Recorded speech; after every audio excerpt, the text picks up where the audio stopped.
bonjour à tous et à toutes.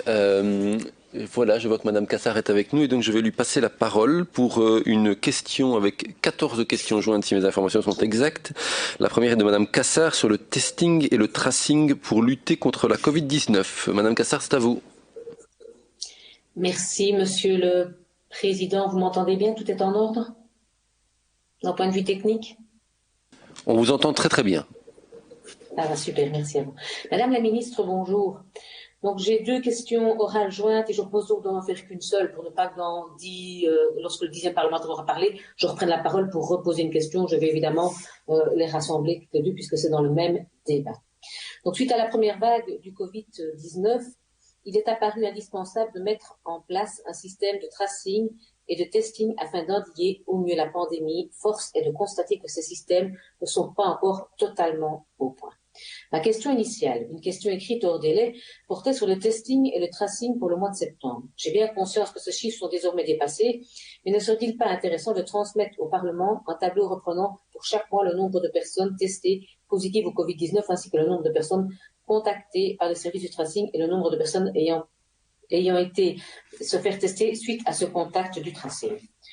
Nous le voyons quotidiennement avec les situations préoccupantes dans certains établissements scolaires, le tracing et le testing sont vraiment la clé pour contenir au mieux l'épidémie. Suite au retour des vacances de Noël, il était devenu indispensable de mettre en place un système performant pour vérifier efficacement le respect de la quarantaine par les citoyens concernés. C'est ainsi qu'un rôle prépondérant a été confié au bourgmestre avec l'aide d'une nouvelle plateforme dénommée Plasma. J'en viens donc à ma seconde question. Mardi 19 janvier, la presse relayait encore que si les bourgmestres ont désormais accès à la liste des citoyens qui ne respectent pas la quarantaine obligatoire, la mesure en laisserait plus qu'un sceptique. Que faire de ce fameux listing? Le transmettre à la police? Aucun mode d'emploi n'a été fourni aux élus locaux. Pourtant, la VIC, au travers notamment de son site internet, explique cette implication des bourgmestres wallons dans le respect des mesures de la quarantaine et du testing qui a pour but principal, après le processus de contrôle opéré par la VIC, en cas de suspicion et de non-respect des règles de la quarantaine et de testing, et en cas de non-collaboration des citoyens avec le centre de Covid-19, de permettre la collaboration et la coordination des différents acteurs en présence face à cette crise sanitaire. Il me semblerait donc que des explications doivent encore être fournies. Cela est-il en cours? Il est clair, Madame la Ministre, que vous pouvez compter sur l'appui des bourgmestres. Nous connaissons notre responsabilité, nous connaissons nos communes, mais il faut évidemment avoir les informations correctes et une transparence et une transversalité avec la ville. Via toujours cette plateforme Plasma, les bourgmestres wallons ont reçu l'accès à la liste de leurs concitoyens revenus de l'étranger qui ne respectent pas la quarantaine ou qui ne se sont pas soumis au test PCR obligatoire. Cette liste est établie sur base du constat des inspecteurs de la VIC et est transmise au bourgmestre afin que ceux-ci appellent la police locale pour sensibiliser les contrevenants dans un premier temps, contrôler et sanctionner dans un second temps. Concrètement, le policier pourra se rendre sur place et sonner à la porte et s'assurer de la présence de la personne. Et dans l'hypothèse où cette dernière n'est pas présente, une sanction pourrait être affligée. Madame la Ministre, je suis bien consciente qu'il serait intéressant d'avoir un système performant pour lutter plus efficacement encore contre le virus, mais en ce qui concerne ce dispositif, sur quelle base juridique repose-t-il? L'ensemble des bourgmestres a-t-il demandé l'accès à la plateforme Plasma? Si tel n'est pas le cas, est-ce que la VIC a contacté les bourgmestres qui n'ont pas demandé l'accès à la plateforme? Une réunion de concertation avec l'Union des villes et des communes wallonnes a-t-elle eu lieu dans la foulée de cette annonce? Qu'en ressort-il? Avez-vous reçu des retours de terrain et dans...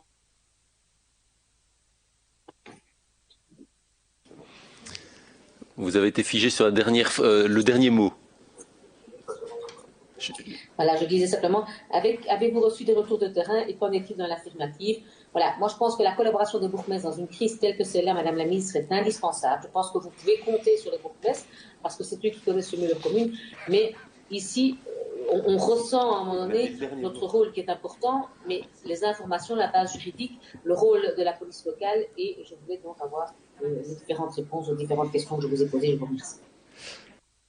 Voilà, vous avez rajouté plus qu'un dernier mot. Je passe la parole à Madame Galland, mais je ne sais pas si elle est avec nous. Est-ce que Madame Galland est là? Une fois, deux fois, trois fois. Alors je propose de passer à Madame Duren.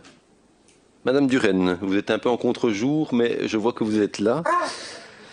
Je suis là. Sur l'absence de tests sérologiques rapides dans la stratégie de testing de lutte contre la Covid-19, je vous en prie, madame, c'est à vous. Et je vous demanderai d'aller droit au but, puisqu'on a 16 questions sur le même sujet. Donc voilà. Vous ne cassez pas, elle est très courte.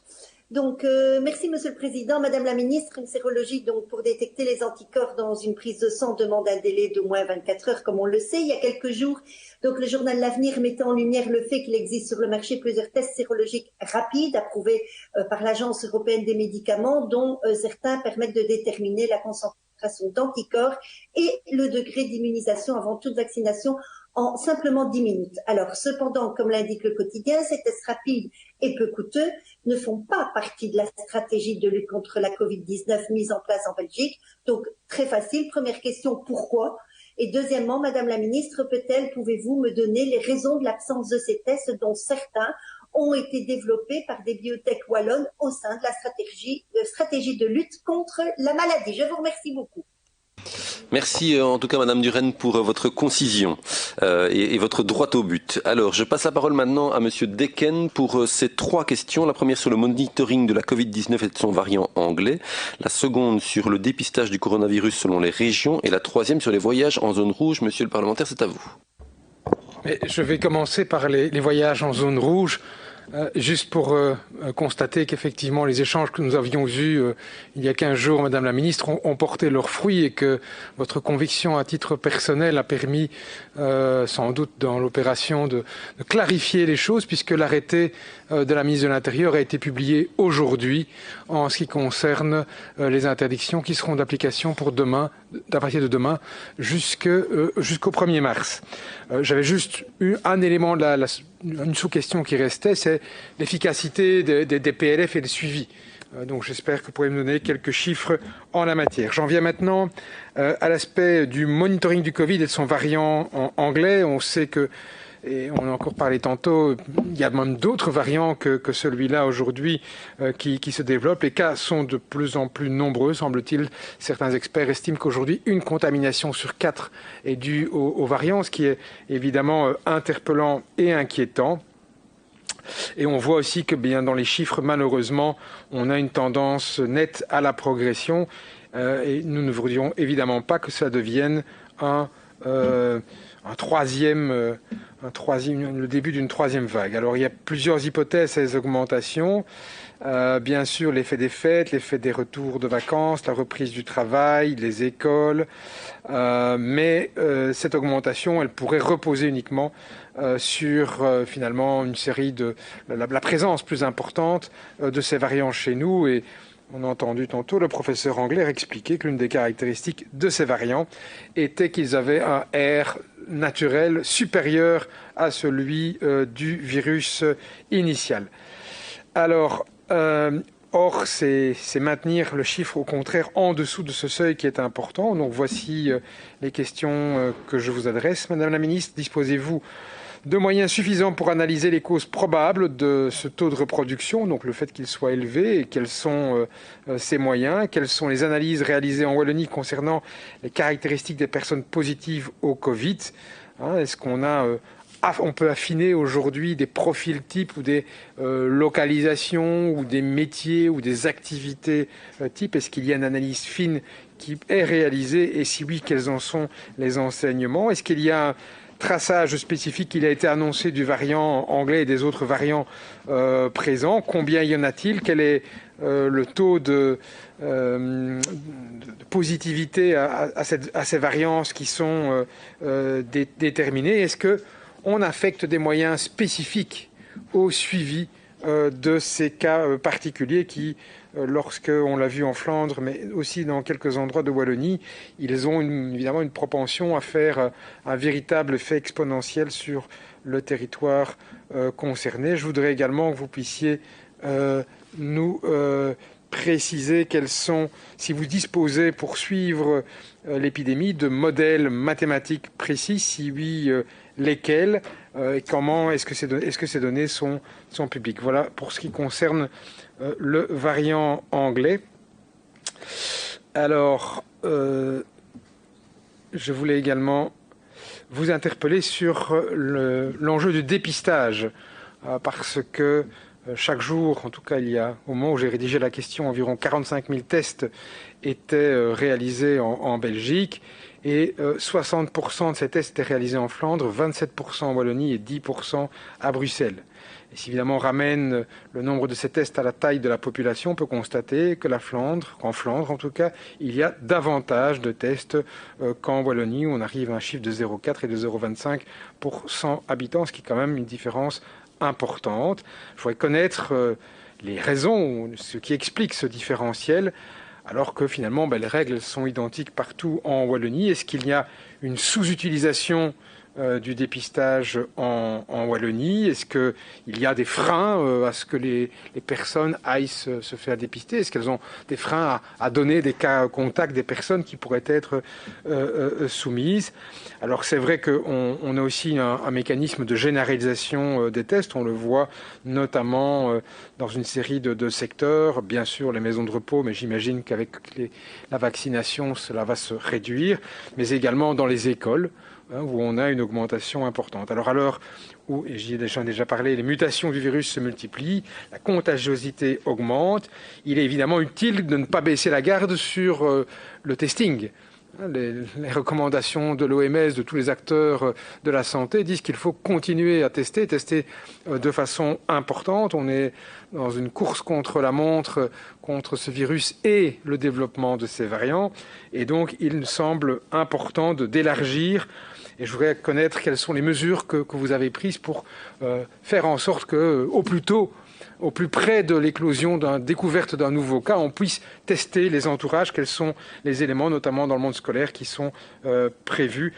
Ça me semble extrêmement important. Je vous remercie d'avance des éclaircissements et réponses que vous pourrez me fournir.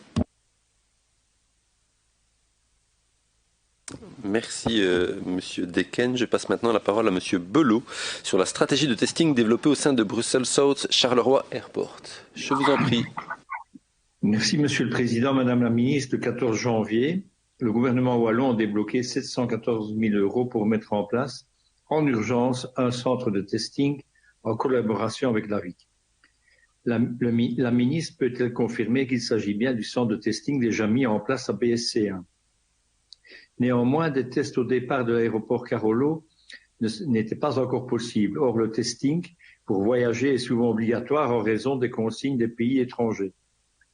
Bien entendu, avec la récente décision du comité de concertation d'interdire les voyages non essentiels, les choses peuvent être vues à la baisse en termes de nombre de tests, mais le testing doit toujours être d'application, d'autant plus qu'un certain nombre de pays les exigent.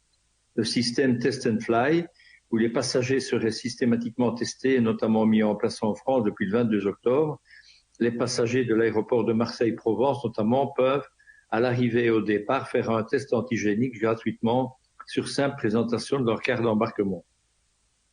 Des tests antigéniques sont très peu utilisés en Belgique par manque de reconnaissance officielle par Sensano. Néanmoins, ils ont fait l'objet d'une campagne au sein des maisons de repos. Le ministre des Aéroports semble favorable à un tel déploiement, même si pour le moment, le manque de reconnaissance de ces tests le rend très compliqué.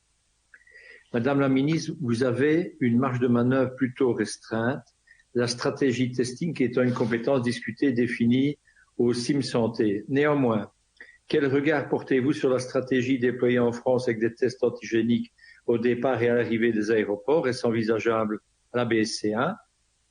Deuxièmement, quel soutien la région peut-elle envisager à de telles actions entreprises par BSC1? Et troisièmement, ne serait-il pas intéressant d'étendre la campagne d'utilisation de tests antigéniques aux aéroports afin de préparer au mieux les vacances de carnaval qui, je le dis bien, depuis que j'ai posé ma question, des décisions ont été prises à ce propos, et l'augmentation des voyages liés à celle-ci, pour autant que les voyages touristiques vers l'étranger soient encore autorisés, ce qui n'est plus le cas. Mais bien entendu, il y a les voyages d'affaires qui, pour un certain nombre de pays, entraînent l'obligation de présenter des tests négatifs au Covid. Merci, Madame la Ministre, pour les précisions que vous pourrez nous apporter. Monsieur Belot, vous n'avez pas développé la deuxième question qui était la vôtre, mais je vous en prie, alors peut-être développer celle-là aussi en même temps, comme ça on fait tout d'un coup. Alors, Oui, le 17 janvier dernier, le soir, il y a 15 jours, le docteur Copiters, professeur de santé publique à l'ULB, insistait sur le testing massif dans le cadre de l'émergence des variants du Covid-19. Maintenant, dit-il, que l'on effectue des diagnostics plus précis, on s'aperçoit qu'il est bien plus présent. Il est là depuis décembre et nous avons les fondements d'une troisième vague de contamination. La seule stratégie à adopter pour lutter contre le virus, c'est le testing massif. Il faut arrêter de ne tester que les malades et leurs proches. Il faut tester toute la population. Il faut être plus incisif et isoler les personnes malades et porteuses du virus. Si on continue à être attentiste, disait-il, on n'arrivera pas à éradiquer la maladie. Les centres de dépistage ne sont actuellement pas saturés car certaines personnes ont tendance à attendre que leurs symptômes évoluent, ne sachant pas qu'il s'agit bien du Covid ou bien simplement d'un rhume ou autre. Ils se disent à juste titre que c'est l'hiver et que certains symptômes sont de saison. Pourtant, les médecins avertissent, tous les symptômes doivent se faire tester, mal de tête ou de gorge, nez qui coule, tout, etc. Madame la ministre, la campagne de testing est trop timide. Les citoyens s'impatientent, n'en sont pas assez sensibilisés et se noient dans les communications disparates. Sans alourdir le flux d'infos qui leur parvient chaque jour sur la pandémie, il faudrait intensifier la communication à l'ensemble de la population sur la nécessité de se faire tester, et ce, dans un court terme. Bien sûr, après contact téléphonique avec son médecin, mais surtout de permettre cette augmentation de testing. Une accélération de la communication à travers les médias ou via des spots radio ou les réseaux sociaux est-elle prévue à ce propos? Comment celle-ci serait-elle agencée à la campagne d'information pour la vaccination? Je vous remercie pour les détails que vous pourrez nous apporter. Merci Monsieur Belot. Je passe maintenant la parole à Monsieur Eyvart sur le travail des bourgmestres pour le respect de la quarantaine. Je l'ai aspiré un peu trop. Non. Aïe. Merci Monsieur le Président. Madame la Ministre, lors de la dernière commission, vous avez abordé le travail mis en place pour le suivi de contact lorsque les personnes reviennent de vacances. C'est vrai qu'entre-temps, il y a eu quand même pas mal de changements et certainement que dans le courant du mois de février, cette problématique sera moindre puisque on ne pourra pas partir à l'étranger. Malgré ça, il y a certaines personnes qui reviendront quand même de l'étranger, donc ils seront tenus de respecter une quarantaine. Et pour veiller au respect de cette quarantaine et informer les personnes, c'est la cellule des maladies infectieuses qui s'en occupe depuis le début de la crise. Mais depuis la semaine passée, vous avez aussi intégré les bourgmestres dans ce travail. On en avait déjà abordé ce point et je vous avais mis toutes les balises quand même importantes pour que ce travail soit fait, puisque c'est quand même des données médicales à certains moments qui peuvent être transmises et des données quand même sensibles. Et donc, dans ce cadre-là, je pense que le travail que vous avez fait pour cadrer ce travail-là est bien fait. Malgré tout, les bourgmestres se sentent un peu perdus face à cette nouvelle tâche qui leur sont données. Et donc, je voulais voir un peu avec vous quels étaient les premiers retours des pouvoirs locaux que vous avez eu, qu'est-ce qui a été mis en place pour aider les bourgmestres dans cette tâche-là, et est-ce qu'il est prévu des formations webinaires à destination des acteurs locaux, bourgmestres, mais aussi autres qui entourent les bourgmestres, donc on peut parler des travailleurs sociaux, qui seraient aussi amenés à aider le bourgmestre dans ce travail. Merci. Merci Monsieur le député. Monsieur Le Gaz, pour votre question sur les contrôles de la quarantaine pour les personnes revenant de l'étranger, je vous en prie. Merci Monsieur le Président. La question doit être un peu remaniée depuis le dernier comité de concertation, mais face à l'arrivée d'un nouveau variant ou de plusieurs nouveaux variants du virus de la Covid et des différents chiffres qui tentent à démontrer que les citoyens belges revenant de l'étranger ne se soumettent pas de manière systématique, c'est le moins qu'on puisse dire, aux tests et à leur retour et surtout au respect de la quarantaine, le gouvernement fédéral planche sur de nouvelles mesures. Elles sont du moins pour partie connues. Dans la foulée, plusieurs participants appelaient à de nouvelles conditions de durée de séjour en lien avec l'obligation de se placer en quarantaine et d'effectuer notamment un test PCR. Le comité de concertation a eu lieu. Disposons-nous d'une capacité de testing suffisante à ce jour, de manière générale ainsi, pour assurer un accroissement des demandes en lien avec les séjours à l'étranger, les séjours plus courts, tous les séjours à l'étranger d'ailleurs. Quelles sont définitivement maintenant les règles en la matière? Quelle est l'évaluation faite des mesures actuelles visant à assurer leur respect lors d'un retour d'un séjour à l'étranger? Avez-vous diligenté la VIC afin qu'elle renforce ses contrôles auprès des citoyens et la communication des devoirs qui incombent aux personnes qui entrent sur le territoire? Et enfin, comment le système de traçage est-il mobilisé dans le processus de contrôle des retours de l'étranger et la vérification des PLF que chaque personne doit remplir? Je vous remercie pour vos réponses, Madame la Ministre. Merci Monsieur Legas et je passe maintenant la parole. Je vois que sur la vidéo Madame Alouche est présente. Vous pouvez peut-être confirmer? Oui, voilà, je vous vois. Et donc je vous propose de développer votre question sur le respect de la quarantaine pour les familles transfrontalières en cas de garde alternée. Je vous en prie. Bon, merci Monsieur le Président. Madame la Ministre, la question des gardes partagées par des familles situées de part et d'autre d'une frontière constitue une situation qui est difficile pour les familles concernées.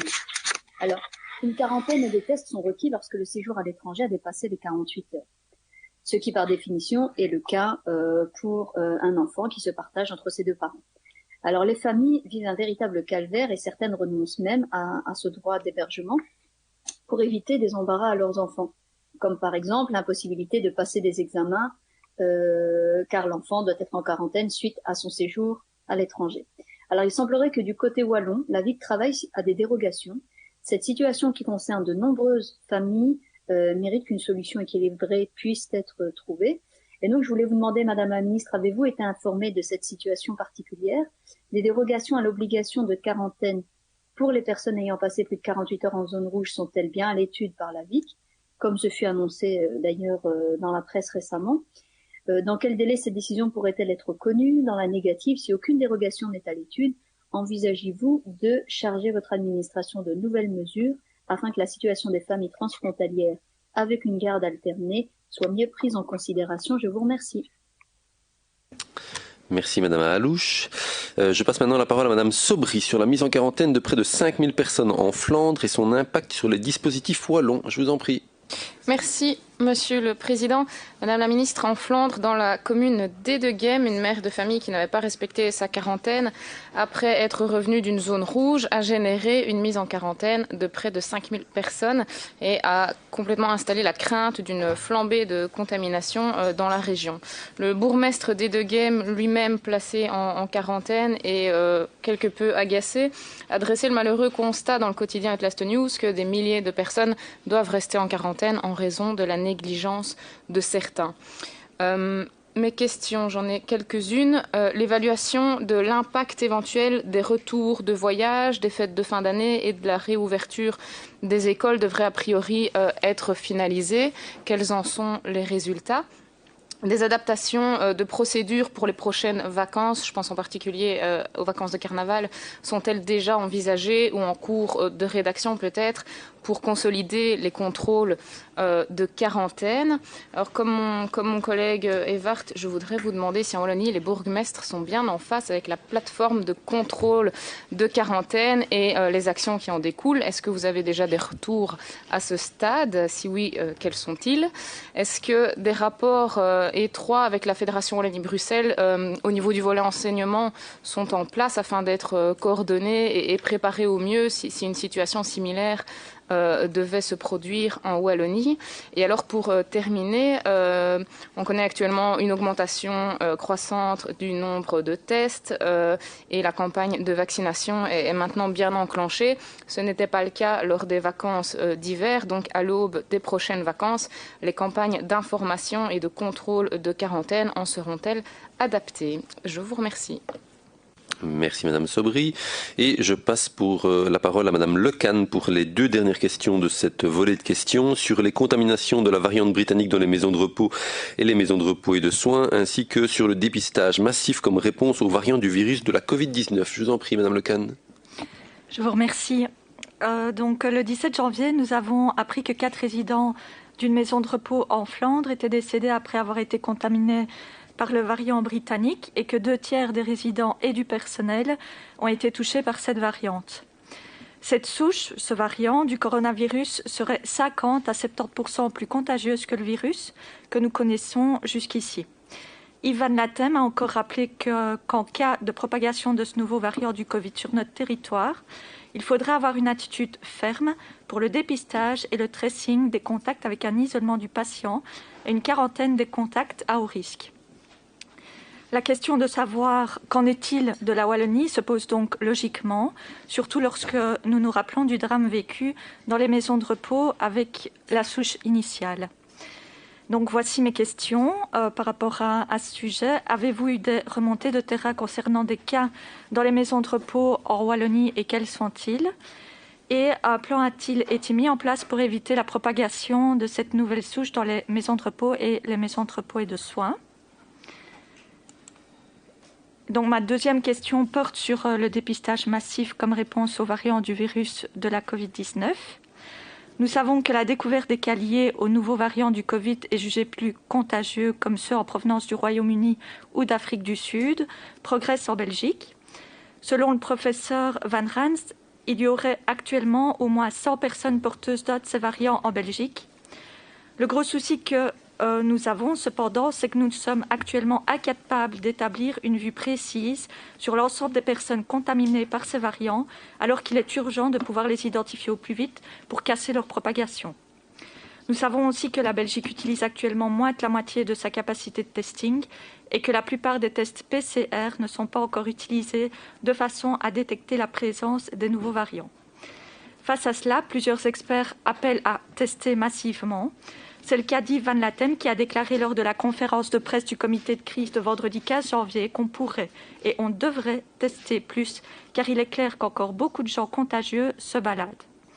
C'est le cas aussi d'Yves Copiters ou encore de Karine Moyekens, chargée de la stratégie fédérale de testing. De leur côté, les autorités locales, qui se sont exprimées notamment par la voix de l'UVCW, sont demandeuses de pouvoir mettre en place des mesures plus radicales sur le territoire de leur commune en cas d'affection à des variants. Donc je termine par ces deux dernières questions. À quand une stratégie de dépistage massif afin de pouvoir mieux identifier la progression des variants et ainsi pouvoir les contrer? Et enfin, est-ce que des stratégies de dépistage massif dans les communes les plus touchées, concertées avec les pouvoirs locaux, sont en cours de discussion? Voilà, merci. Merci Madame Lecane. Et donc je rectifie mon propos puisque ce n'étaient pas les deux dernières questions puisqu'il y en a encore deux autres et je remercie Madame Galland de nous rejoindre. Et donc je vous propose de développer vos deux questions l'une à la suite de l'autre. La première sur la mise en œuvre de la plateforme Plasma lancée par l'Agence Wallonne pour une vie de qualité et l'autre sur les départs en vacances en période de carnaval. Je vous en prie Madame Galland, c'est à vous. Merci, je m'excuse d'arriver seulement maintenant, mais j'étais dans une autre commission et je propose de fusionner les deux questions. De toute façon, c'est le même objet. Donc, par rapport à la plateforme Plasma, j'imagine que tout a déjà été dit et donc je m'excuse d'arriver comme un cheveu dans la soupe. Donc, l'idée générale est que le bourgmestre puisse envoyer sa police locale de RCPV chez les réfractaires de la quarantaine avec information au parquet, sanctions éventuelles. Cette initiative répond à la demande du comité de concertation du 18 décembre visant à passer à la phase répressive. Et donc, Madame la Ministre, j'imagine que dans votre réponse, vous allez bien réexpliquer les objectifs visés par la plateforme Plasma et également préciser les intentions auprès des bourgmestres concernés et comment le suivi va être mis en œuvre par les bourgmestres. Et enfin, par rapport à la période de carnaval, on a eu le dernier comité de concertation où des informations supplémentaires sont arrivées. Et donc, Madame la Ministre, quel est le plan d'action afin d'aborder les congés de carnaval? Comment comptez-vous être plus sévère? Comment comptez-vous renforcer les contrôles des déplacements à l'étranger? Pourriez-vous apporter quelques précisions concernant la plateforme Plasma dans le cadre du respect de la quarantaine, dans ma question précédente? Et enfin, les cas avérés de Covid-19 provoqués par un variant étranger se sont multipliés en Belgique. Un comité ministériel s'est donc penché là-dessus, sur ce cas-là, le lundi dernier, sur des mesures pouvant décourager les voyageurs, qu'a prôné la Wallonie lors de cette réunion, et un renforcement complémentaire de la campagne de testing est-il sur la table? Je vous remercie.